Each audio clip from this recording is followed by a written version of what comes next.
simu. Hiyo simu ni yako. Usinifanye. Ngoja. Na nikuulize, kwa nini unarusha simu yako? Na yako niko nayo. Kwa nini unarusha sikurudishi? Asikupei? Kwa nini unarusha? Why are you blaming me? To agree. Kwa nini unaniblame? Ulikuwa umenisimamisha kuniharibia ndoa. Kwa nini unaniblame? Do pick up my phone. Kwa nini unaniblame? Why are you blaming me? What have I done? You are the cause of everything. Don't ever. Don't. Achana na yeye. Kamuta. Achana tu na yeye. Flavor, ngoja ni deal na huyu mwanamke. Enda tu nayo. Tafadhali. Aenda na simu ya nani? Simu ya nani? Ni simu ya nani anagu? No. Flavor, please niache. Kwenda kufanya huko malaya.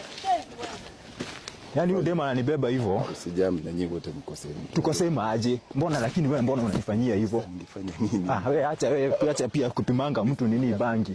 Sasa ameenda wapi na simu yangu? Business tutakuwa tunafanya aje na watoto? Haezi kuwa ameenda mbali. Haezi kuwa ameenda mbali kwa nini? Wewe mbona unafanya hiyo kazi ya kukosanisha watu? Hata nikupatie simu yako. Usiguze hiyo simu. Nipatie kama hiyo. Maiki yako hiyo ndio ulikuwa unataka. Si umefurahia? Sure. Usikati bro. Ni hali. Ni umefurahia Kenya ulikuwa unataka. Sasa nilipe 12k yangu. Bro, lazima unilipe 12k yangu. Hakuna